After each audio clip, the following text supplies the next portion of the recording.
back to New World Next Week. I'm James Corbett of CorbettReport.com. And I'm James Evan Pilato from MediaMonarchy.com. Images of protesters being beaten by police in riot gear raise serious concerns. We've got that story, plus just, James, again, we were just essentially was having a rant here before we started to roll tape, and I realized I maybe didn't lay out some of my show notes the way I usually do, but we've been doing New World Next Week for 415 episodes, so I think people can figure out how this works. And James, basically what I was sort of ranting about before we started to roll is just these moments of the clarity where it all kind of seems to come clear. And if it hasn't come clear for you, it's pretty much here in this first story from MintPressNews.com, and I actually talked about this a couple mornings ago on my morning show. Africa to be testing ground for trust stamp vaccine record and payment system, a biometric digital identity platform that evolves just as you evolve, is set to be introduced in low-income remote communities in West Africa thanks to a public-private partnership between the Bill Gates-backed Gavi Vaccine Alliance, MasterCard, and the AI-powered identity authentication company Trust Stamp. That is their proper name. The program, which was launched 2 years ago, will see Trust Stamp's digital identity platform integrated into the Gavi MasterCard Wellness Pass, a digital vaccination record and identity system that is also linked to MasterCard's click-to-play system that powered by its AI and machine learning technology called New Data. It's only just missing the umlauts, James. MasterCard, in addition to professing its commitment to promoting centralized record-keeping of childhood immunization, which is exactly what you expect MasterCard to be involved in, also describes itself as a leader towards a world beyond cash. Now we're getting, of course, to their mission statement. MasterCard's partnership with Gavi marks a novel approach towards linking a biometric digital identity system, vaccination records, and a payment system into one single cohesive platform. The effort, since its launch nearly 2 years ago, has been funded by a $3.8 million Gavi donor funds, which of course was matched exactly by the Bill and Melinda Gates Foundation. I don't know, $7.6 million isn't really all that much in fiat currency, but that's still a whole heck of a lot than we have more here on our side. In early June, Gavi reported that MasterCard's Wellness Pass program, would be adapted in response to COVID-19. Around a month later, MasterCard announced that Trust Stamp's biometric identity platform would be integrated into Wellness Pass, as Trust Stamp's system is capable of providing biometric identity in areas of worlds lacking internet access or cellular connectivity. It also does not require knowledge of an individual's legal name or identity to function, which will be a great way to sell this to you. It's not your identity. The wellness program involving Gavi, MasterCard, and Trust Stamp will soon be launched in West Africa and will be coupled with a COVID-19 vaccination program once a vaccine becomes available. James, also, I hear news that the first 100 customers will get a free blanket with cooties. As we laugh to not cry. James. That's it. Well, James, this is exactly what I was talking about in Bill Gates and the population control grid. It is the coming together of all of these pieces of the puzzle. It's the biometric identity grid with the vaccination history grid with the cashless payments all coming together into this one package that's going to be delivered to you, of course, via Gavi and which obviously has Bill Gates links, and MasterCard, and all of these other corporate entities are coming together to offer you the solution to the crisis that they war-gamed out in October of last year. Wow, imagine that. What are the odds? So, at the very least, I would hope people would go and read through this article. There are so many links to different pieces of this, and Trust Stamp, and what is that, and who's the corporate partners, and how did this come together, and what's it seeking to do, and how does it function. There's so much to explore, even just from this one article, that I think is very important knowledge for people to have to understand how this is going to play out. Not just, obviously, they roll it out in Africa first, because, hey, they're the guinea pigs, because this is a big eugenics experiment anyway, but it is coming around the world in one form or another, and I think people should be aware of that. So it is good to inform yourself, but also this is a good article to follow up with people who you might have tried to share Bill Gates and the population control grid or other information with. Oh, you silly conspiracy theorist. Well, here it is. It's already arrived. They're already doing it, and they're rolling it out, and here's the first test, and here's how it works. It's a good way to back people into that corner where they're going to have to say, well, of course it exists, but it's a good thing. How else would you want to keep track of people's biometric identification and vaccination history and also put them on the cashless payment grid? How else is this going to work? So at any rate, I hope that this will be one of those things that helps a few of those seeds that have been planted to flower, because this is exactly what I was pointing to in that work just a couple of months ago, and it's already arrived. It's already arrived again with, years and decades and generations of planning, but they can spring it on people like it just happened, you guys.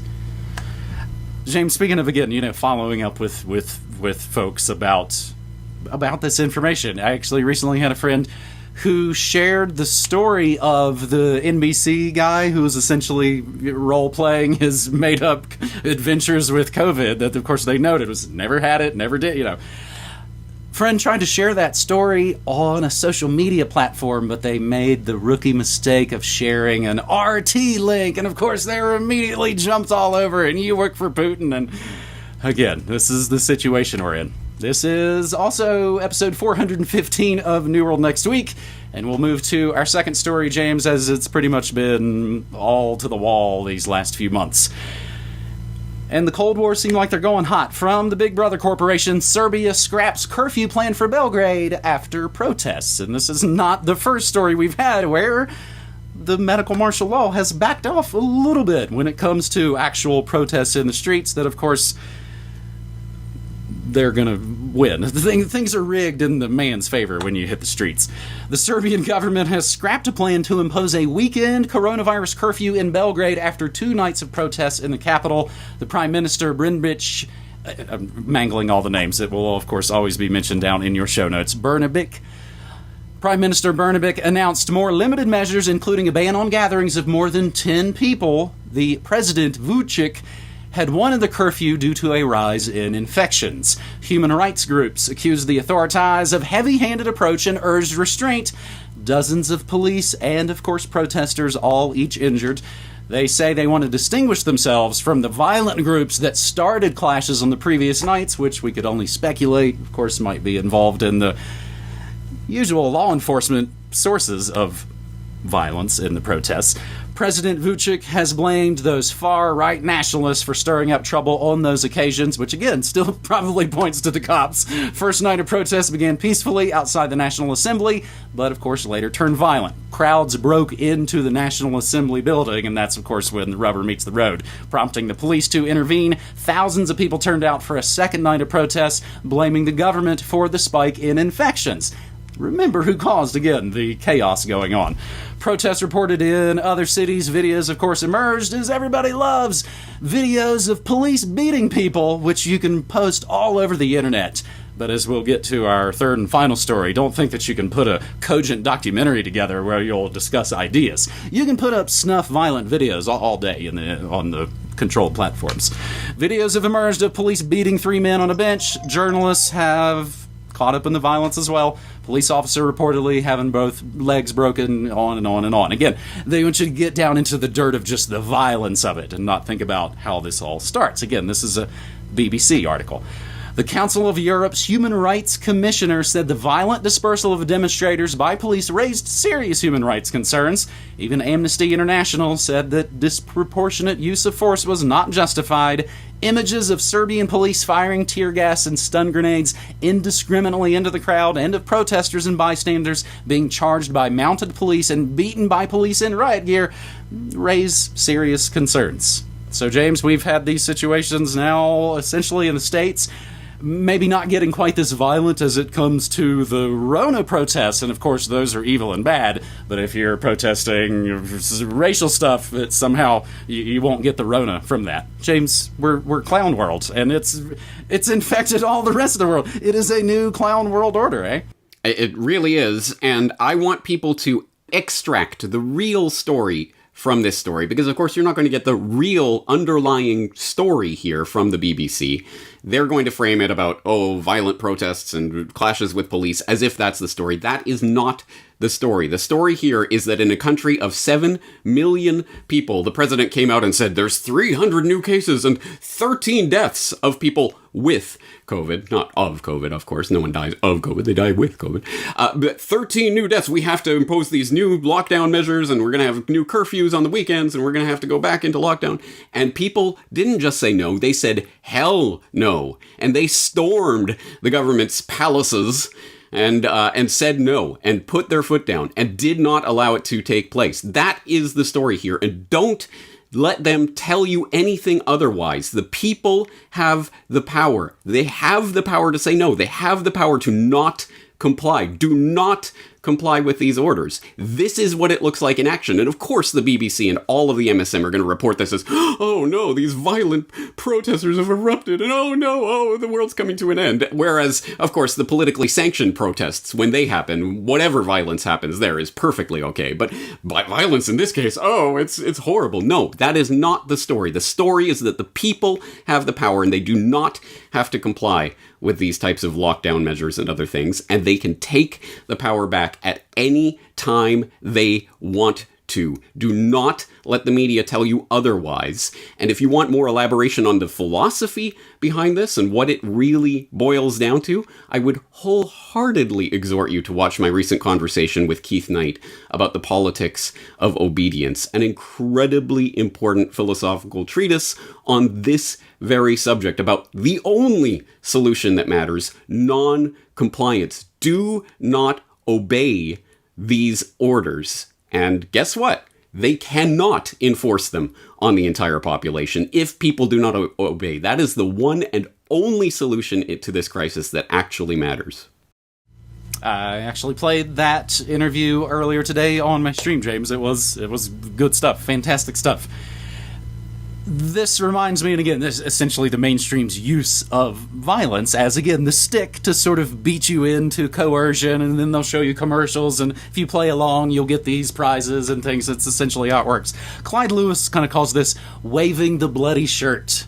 That essentially the mainstream loves to wave the bloody shirt around, and of course never actually get into the question of how'd that shirt get so bloody? Hi, I don't know that we'll answer that question on this episode, James, but as we move to our third and final story, again, we were wondering about the power, and who has it, and who doesn't, and who's in control, and who can give, and who can take. Dan Dix censored. The Press for Truth YouTube channel has been permanently deleted, and of course we'll have links to the BitChute channel instead, and of course pressfortruth.ca as well. But we actually reached out to Dan Dix of Press for Truth, as this just probably go down in the last 48, 72 hours, I believe. And we asked Dan Dix about this situation, and here is what he says, which explains the situation. Quote, "First, they came for the journalists. Then we don't know what happened after that. After 14 years of work, 5 documentary films, 270,000 subscribers with over 35 million video views, all gone in the blink of an eye because the gatekeepers of political thought and opinion have decided that you should no longer have access to Dan Dix's voice, his opinion, his research, his method of delivery, his goal to bring truth to a time of universal deceit." And that's not YouTube. That is ThemTube. That's why we call it that. But as Dan notes, we always have had all the power. So it's time we take it back by migrating to decentralized, censorship-free platforms, while Gulag YouTube continues to, of course, be the cause of their own demise. James, we've sort of talked about this on my own show and my own chat and things, where a lot of folks say, it's like, I don't do anything important on YouTube anymore. They don't go there for any sort of important political engagement. They're going there to watch music videos or video game stuff, or things that are maybe not quite so important, and things that, of course, aren't under the heavy ban hammer of YouTube. So, James, before I throw it back to you, I want you to talk about Dan's situation, but as it, in a way, sort of relates to something else that's sort of hovering in the background, and that is the return of the so-called fairness doctrine. And we will include a link to fee.org. A fairness doctrine for the internet could backfire on conservatives in their efforts to enhance their freedoms. Conservatives, because that's how simple it all is, could create an internet that restricts them more than ever before. James, we could apply that to a lot of situations, but I would love to hear you discuss essentially, unfortunately, the not surprising deplatforming of Dan Dix from YouTube. Right. Well, okay, let's start with that fairness doctrine idea. The vampire needs you to invite them into the home. The Big Brother wants you to love Big Brother. You don't just have to obey Big Brother, you have to love Big Brother, want and desire the tyranny. So they want to engineer this reaction in the public. Oh, please, government, won't you come in and save us so that we can have this place on YouTube and Twitter and these other controlled platforms that we know have been essentially created and seeded and helped along by the intelligence agencies in the deep state. Won't you please allow us a place on those platforms? It's so important to us. Oh, okay, we'll allow you. And then, guess what? Next selection, the voting machines will tell you that a Democrat has won the presidency, and suddenly, oh no, how did they get all these powers to regulate these internet platforms? And now they're going to use it against us. I never saw this coming. It's idiocy on its face. Idiocy. And that's why I want to give absolute credit to Dan Dix for his statement there. We have always had the power, so it's time to take it back by migrating to decentralized censorship-free platforms, while YouTube, ThemTube, continues to be the cause of their own demise. That is it in a nutshell. Once again, we have the power, and we are making decisions right now that will impact the way the internet is going to function in the future. Either we all beg, oh, please allow us a space on your controlled platform, there's nothing we can do, or we take the power back into our own hands where it has always existed, and we use the decentralized platforms that already exist. It's not like we have to create something from scratch. There are already alternatives out there that are functioning. So anyone at this point who is still relying on YouTube for all of their information, and it's just too much effort to go somewhere else, you are part of the problem at this point. So, as you say, we will be including the link to Dan's BitChute, his library, his float. He's on a lot of different decentralized platforms, and of course, pressfortruth.ca. And let me say this for the 8 millionth time. I know it sounds like a broken record if you've been listening for any length of time, but let me say it again. If you are watching me on YouTube, you will lose my voice at some point. They will flip that switch, and the channel and all the videos and all those thousands and thousands of hours of content will be gone in the blink of an eye. But they will not be gone, because they are already backed up. Everything I do is posted to multiple sites, BitChute and Library and Minds, and most importantly, the super secret site. Don't tell anybody how to access my work, but I'll just tell you, CorbettReport.com. Just type that into your search bar, CorbettReport.com, and you can access all of my work directly. When YouTube flips that switch and takes me off their platform, nothing will change at CorbettReport.com except my link that I usually link so people can go to the YouTube video if they want will not be there anymore. But that will be the only difference. The content will still be coming out, and if you don't find it at that point, it's because you are not trying. And it's unfortunate because obviously there are millions and millions and millions and millions of people on these controlled platforms who, that's why we're doing this. We're trying to reach out to those people, and they're going to make it harder and harder to reach those people. But at any rate, if you know this information already, you should be supporting the alternative media on alternative platforms. Do not use the enemy information weapons systems, or do not rely on it. And hats off to Dan Dix. You're going to find out how this works, and you're going to blaze this trail. And so my hats off to Dan for the work that he's done over the years, and will continue to do for those who are interested in following it. And I hope people will support him during this time, because obviously this is going to be a difficult time for him. And as we say, it's just a matter of time before it comes for us too. Well, that's what I was going to say. Of course, I wasn't going to stop him. He is still doing fantastic work. Actually, James, I had to essentially bookmark. I want to watch his video on this latest Wayfair psychological opera. Again, there's a lot of messy garbage out there in the alternative media. And James, I guess I would just like to think that hopefully our collective 15 years for you, 15 years for me, 15 years for Dan, essentially, hopefully accounts to something. And that when you go and look through our work, regardless of what platform you look at it, hopefully the proof is in the pudding, as I like to say. James, of course, in the Media Monarchy Kingdom, we mention often how in vampire folklore, and especially in your horror films, they don't bust in. They have to be invited in. I make that reference and that analogy oftentimes on the Morning Monarchy show.